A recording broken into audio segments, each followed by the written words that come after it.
you for the invitation. As Daniel mentioned, it's nice to be back in Bonn after, well, I guess I was here once, but I guess I was not at the Hausdorff Institute. So it's nice to be back in the Hausdorff Institute after 5 years. And nice place to be. Is this the thing hopefully it works?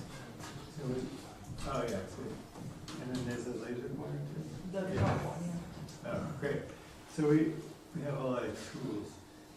So as you can see, the topic of the talk is the cubic nonlinear wave equation in 3 dimensions. I didn't write the R3 here.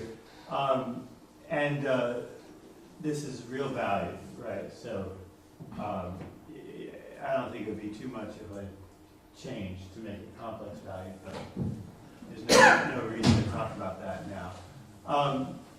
And so we have our focusing or defocusing case. And the question is, do we have solutions, and for how long do we have a solution?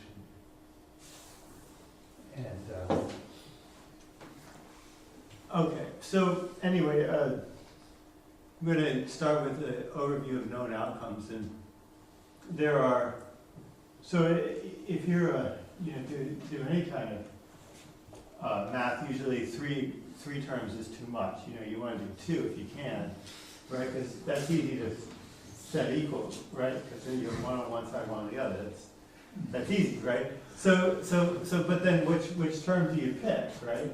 So you have to pick one of the 3, right? So let's see which one do we want to drop. So maybe we want to drop the u cubed, right? And then in that case, we have the solution to the linear wave equation, which is well known, and you can read Evans' book or Sog's book, lots of books that you can read to even explicitly calculate it, right? Especially in 3D.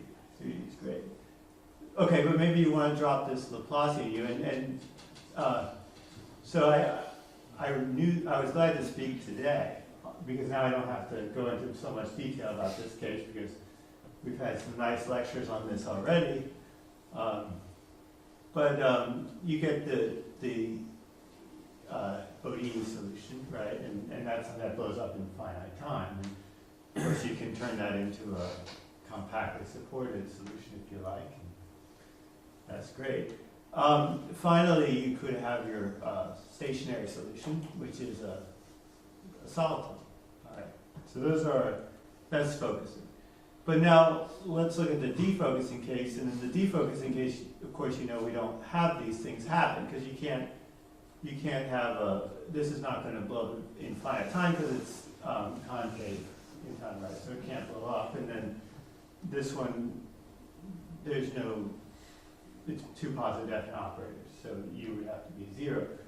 I mean, you could solve this ODE, right? I mean, in principle, you could. But then you wouldn't be able to use that construction Birgit was talking about during her talk to get because you would not be able to just restrict yourself to a backwards light cone, right? Because this is going to probably be a global solution. I think it would be, but I mean, it definitely would be, right? Because it's concave, right? So it's definitely global. Yeah. Okay, so then that's why we conjecture that the defocusing problem is globally well posed in scattering for appropriate and for critical initial data. And so what about the critical initial data? Well, again, we've already seen this, so I'll just kind of briefly sketch it. We have our scaling, and that preserves our h dot d over 2, d minus 2 over 2, h dot d minus 4 over 4 in 1. So, and in particular, I'm interested in 3 dimensions in this talk, so it's h1 half cross h minus 1 half. Okay, so there's the results by Lindblad and Sog. I should mention that they are my colleagues, just thought I'd mention that. But they have their small data paper with the Strickhart's estimates that they didn't do the Strickhart's estimate, but they proved a small data scattering result. And then we also have the ill-posedness results, and also there's some with the different papers. I think this one might be more of a NLS than KDB, but perhaps they also did wave. I'm not entirely sure about that, but it's a very important paper anyway. But Lindblad and Sog definitely have ill-posedness as well, so not sure. So we'll put both right there. Okay, so so we have our conserved energy for the wave equation, and this sign depends on whether it's defocusing or focusing. So when d equals 4, then we're, as you remember, it was h d minus 2 over 2, h dot d minus 4 over 2, so that's h1 cross L2, and that's precisely your energy, right? Well, okay, in a defocus equation, it's definitely precisely your energy, because you have your L4 norm is this by the Sobolev embedded theorem, so H1 embeds into L4. I mean, we're always talking about stuff that decays at infinity in some sense, right? Maybe not necessarily always, but this talk we will. But it's important to think about if it doesn't decay to infinity. That's an important question as well, but not one we'll talk about here. So then we have the global well-posedness and scattering results, and there's a number of important papers that proved this for the energy critical defocusing problem. And then there's also a lot known about the focusing problem here. And I also forgot to write the Krieger-Tau or Krieger-Tataru and Schlag paper on my side as well. So anyway, good job, Dan.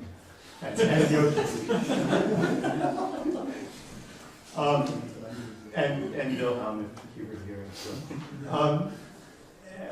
yeah. So anyway, so let me get back to the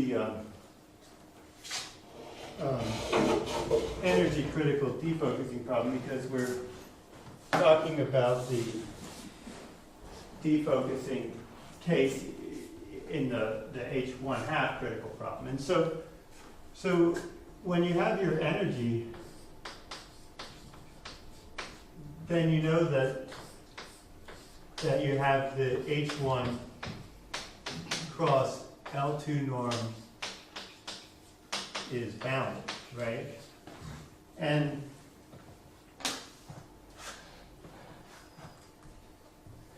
through global well-posedness.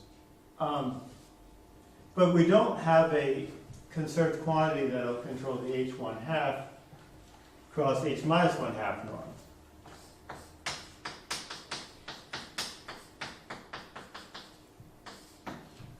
Right? So we have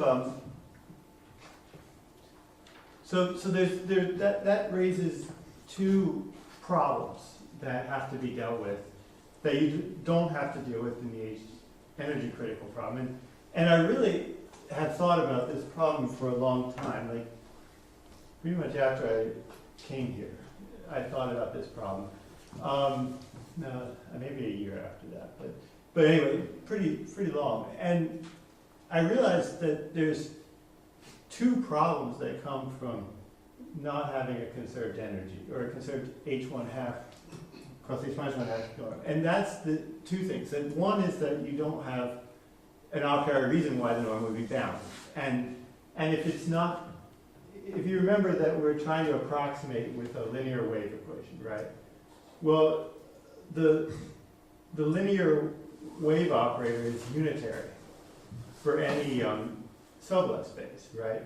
So if you know that if the H1 half, if any norm is going off to infinity, then that means that it couldn't be approximated by a linear wave equation in that norm, right? Because you would, yeah, I mean, you're essentially trying to, you would essentially be trying to approximate something like this with vertical lines is what it would boil down to, right? It's just not going to work. And that's a real problem, right? So that automatically rules out scattering. But then there's a whole literature, and I didn't write that all down, of problems where, okay, well, let's suppose there's an a priori bound on the critical subset norm, and I really, there's a lot of great work in that area. I don't want to, for the issue of time, I can't talk about it all, but there's been a lot of great work in that area.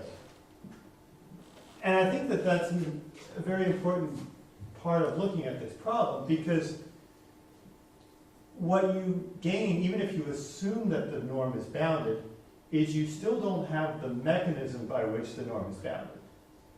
And what I mean by that is when you calculate your variation of your change of energy, you get in the wave equation, you get the stress energy tensor, which gives you a Morawitz estimate, right? But you don't have that even if you just assume the H1, just assuming, not even the H1 half, but any norm like that, if you just assumed, oh, it's bounded, let's assume it's bounded. Well, you're not assuming you have the magic Morawitz estimate too, that also, rules it out, right?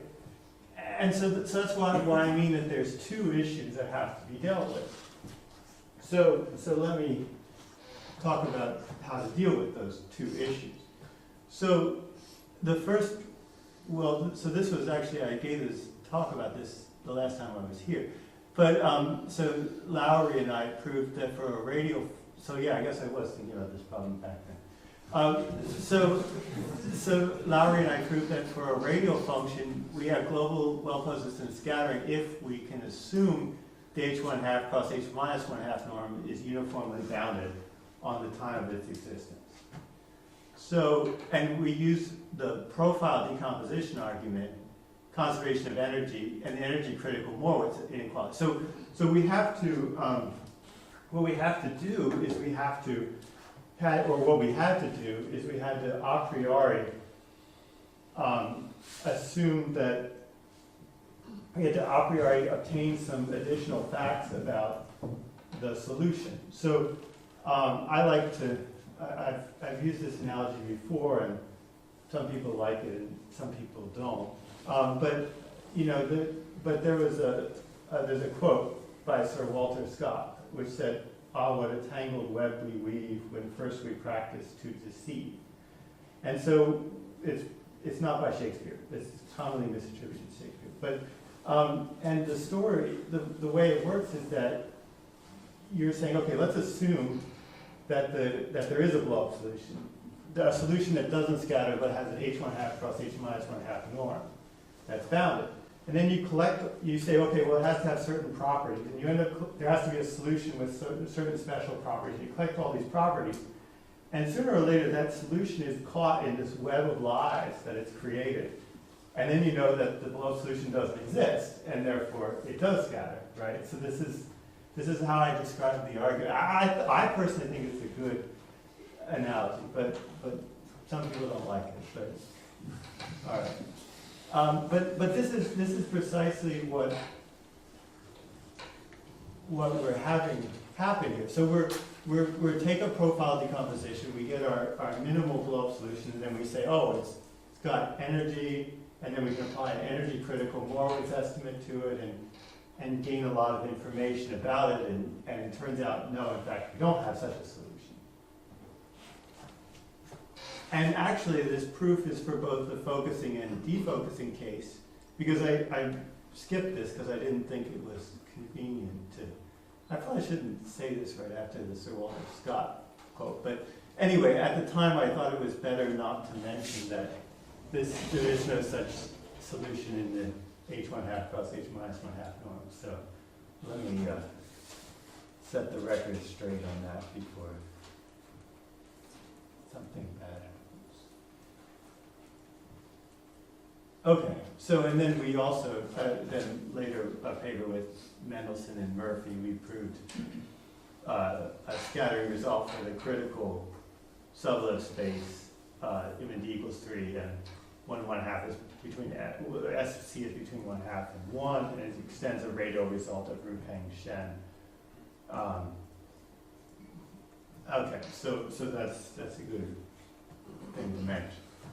Okay, so let me talk about now the case where we don't have an a priori assumption on the size of h1 half norm.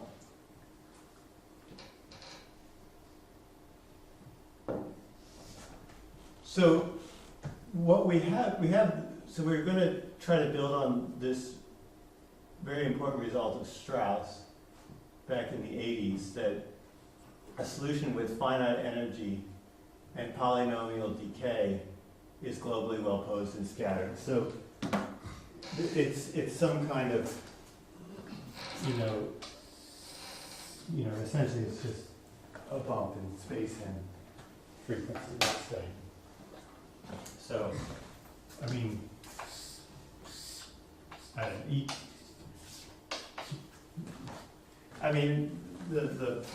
could have it be the minimum, e to the minus x squared, let's say, that's your best case for the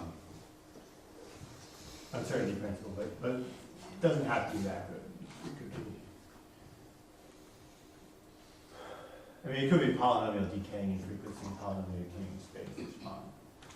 Alright, so then, we can take our data that's in h1 half, and we can truncate it in frequency, and then truncate it in space. And once again, that's of course, once you truncate in space, then you're no longer truncated in frequency, but that's fine. Again, we still have our nice decay. And we can say that we have global well-posedness and scattering based on the work on the result of Strauss, or we can just prove it ourselves. And but it's going to be, you're going to be at some frequency. Let's say go to capital N and some frequency, some radius r, and your n minus r has to be bigger than a constant. But it could be really big, right? It could be.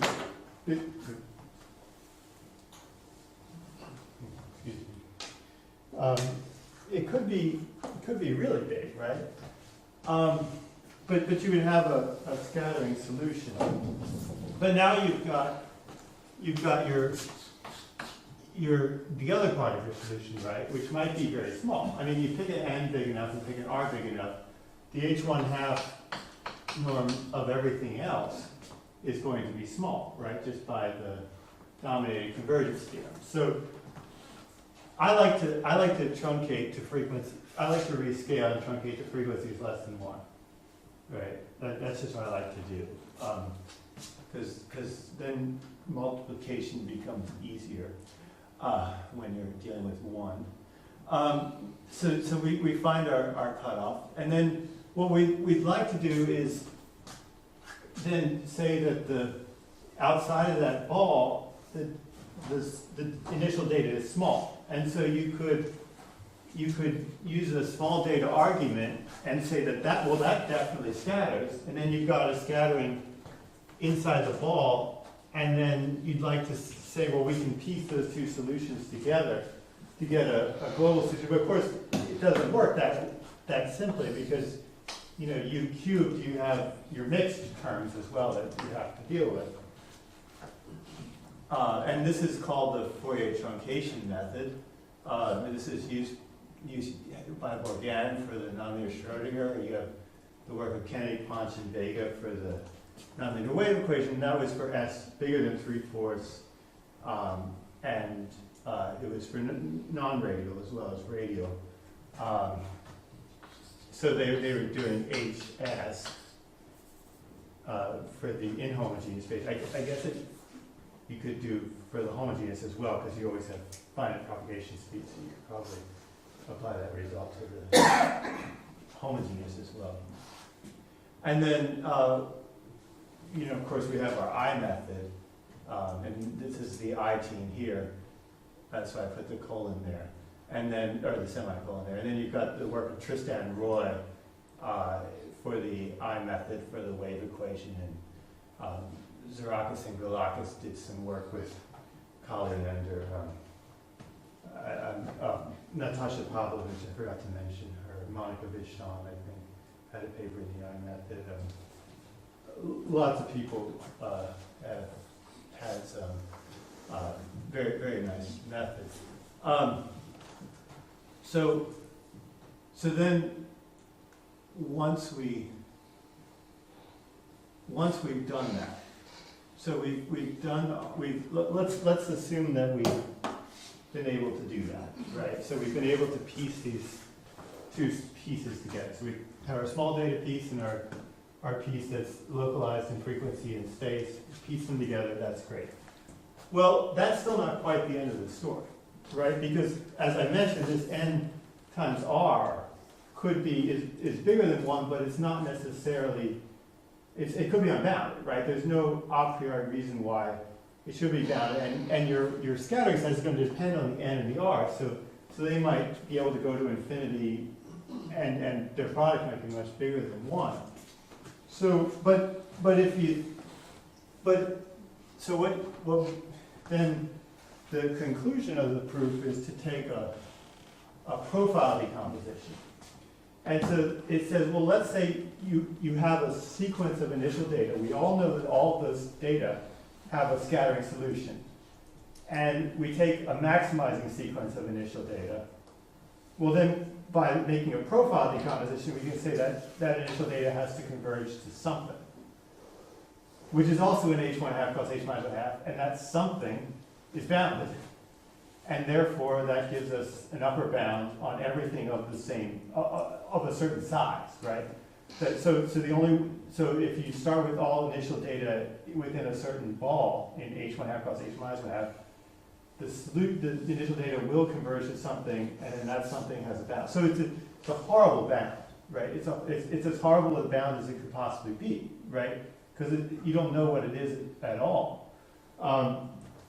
So anyway, I wanted to say I would be happy with a tower bound, right? You know, like the work of Tao, for example, where he has the, e to the 10 exponents thing that he does. I mean, that'd be great.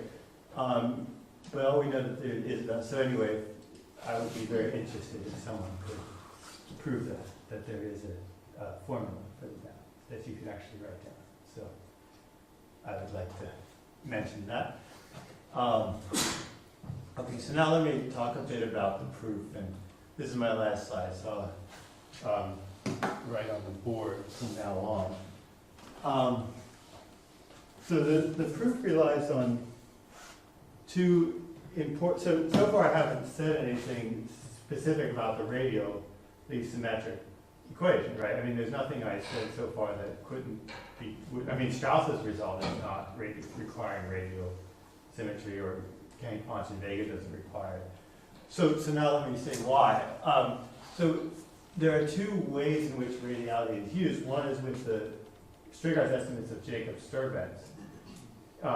The nap counter example, you can't have that if it's radially symmetric. You get some extra dispersion.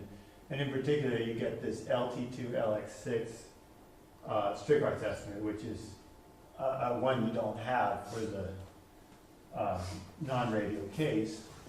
And then you also get this x to the 1/2 u LT2 LX infinity bound as well for a free system by the Sturbenz and also Rodniansky, who proved it using a stress energy tensor. I think it's a very nice proof, the stress energy tensor one. That is nearly true. That's nearly true. But let's say it is true. It's not, but let's say it is.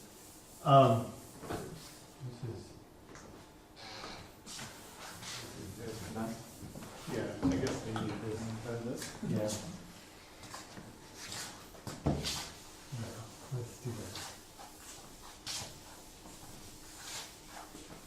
We need to do this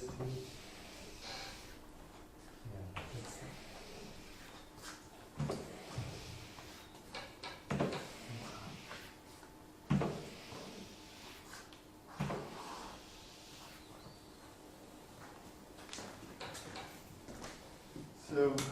Yeah.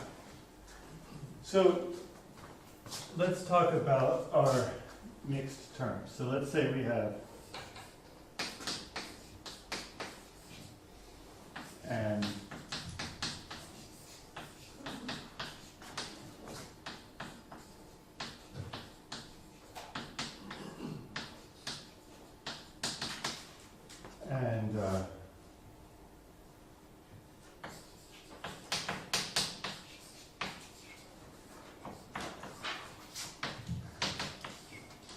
and this one has finite energy,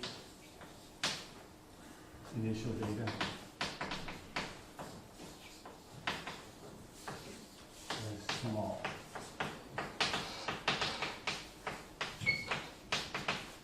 We will, yeah. So let's talk about that. So then certainly there's no reason to think that this equation for V is going to conserve that energy that's finite, because you have these mixed terms here. But this one's fine, right? Because it's a perturbation of the linear wave equation, so all the same Strickhouse estimates, you have that as well. No problem. So then we want to estimate our mixed terms, and those would be these. So this one is particularly nice.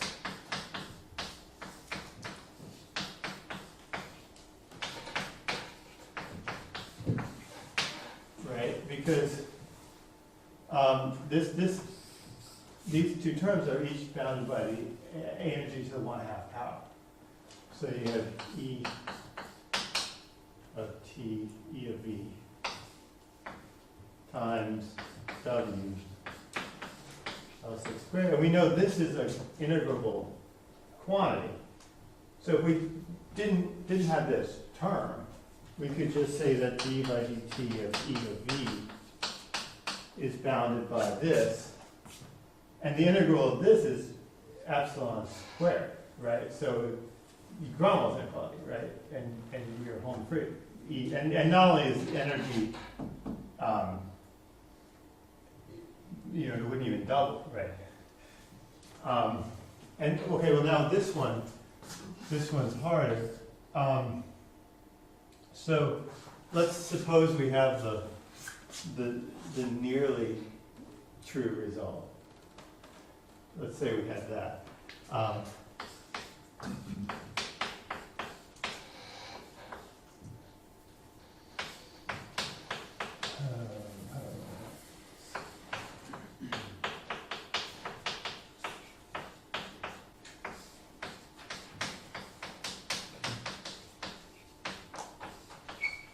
Okay, and then we split this, a delta,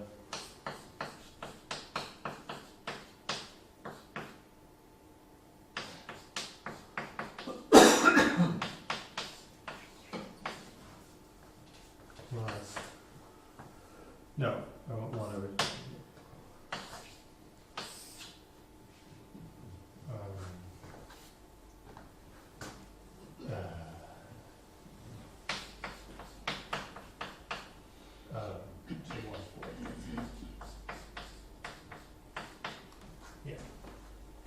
So then this term as well, this integral is bounded by epsilon squared, the integral of this in time, assuming our nearly true result is actually true.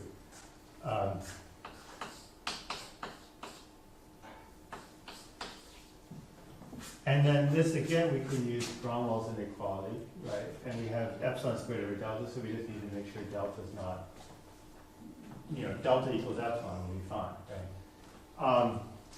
And then we have this term, and this term is actually good because it arises in our interaction, in our Morawitz estimate, right? So if you take a time derivative of v comma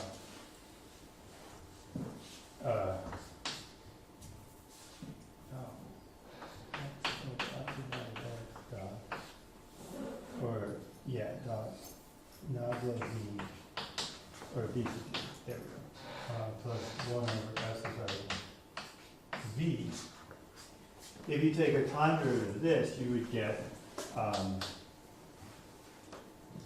think it's negative. And you go 1 over x. And you get the fourth plus, and then you're going to also pick up some error terms from these, but these can be handled in a very similar manner to the error terms coming from the energy, right? Because this comes from the stress energy tensor, so you know, or the variation of the energy. It's an energy critical Morrow assessment, so it comes from the very similar. So then if you add this to your energy and perturb it a little bit, then this is going to come in, and if you picked your delta small enough, this will come in and cancel this out. So it's going to be, you end up with just your Gromov inequality at the end. And you can say that d by dt of E of V plus, let's say, delta times V sub T.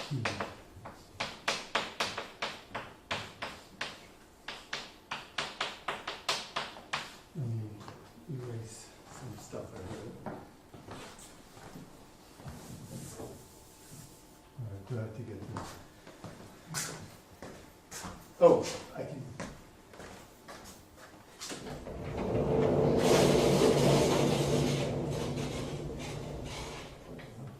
You can read that. Yeah, so I can say d by dt of E. Are you going to use again the slides or not? Probably not, unless someone asks a question, right?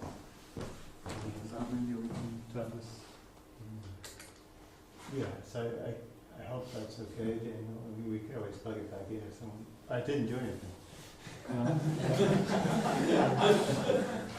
I did press the off button. It's blinking.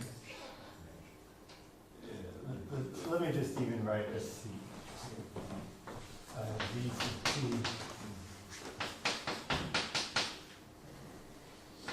Oh yeah, this would be good. Yeah.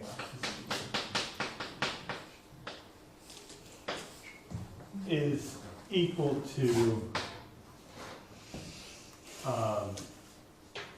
minus integral 1 over x v to the fourth plus delta times the integral of 1 over x v to the fourth plus O of 1 over delta epsilon squared. Let's write 1 over delta E of V times f of t, where integral of f of t is bounded by epsilon squared. Yeah, let's do that. Well, and then this is pretty close to your energy. If you pick your C1, oh yeah, this should be how to C here. So this is pretty close to your energy, provided you pick a C that's sufficiently small. And then just make sure your delta is even smaller, right? So that this term is negative, and then you use your Gromov inequality. And you're done, except for the fact that I didn't, I used something that was nearly true. I didn't. So there's a little bit more work that has to be done because you have to get the exact statement. But I was thankfully able to take just long enough in the talk, so I wouldn't have to talk about that. So, thank you.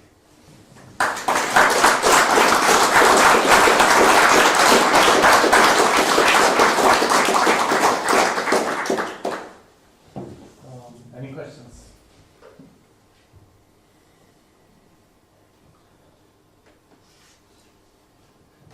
Yeah. So, in the case of the H1 bound, or when you look at the energy space, then you have a special relativity estimate that works only in the radial symmetric setting. And when you use that together with Borowitz estimates, you get similar bounds as you are indicating on your last transparency. I think we can still see that. Which, yeah. Yeah, for instance, this weighted L2 bound or the L2 L6 bound, that reminds me of this weighted bound that you get in the radial case, as for instance in the paper of tau on the supercritical, logarithmically supercritical equation. Yeah. So can you also exploit such ideas in the case of H1 half? What do you mean? I'm sorry, I'm not sure I understand what you mean. You mean the Sobolev space H1 half? Or? Yes, when the data of class H1 half times H minus 1 half. Yeah. Do Horowitz type estimates hold in space-time?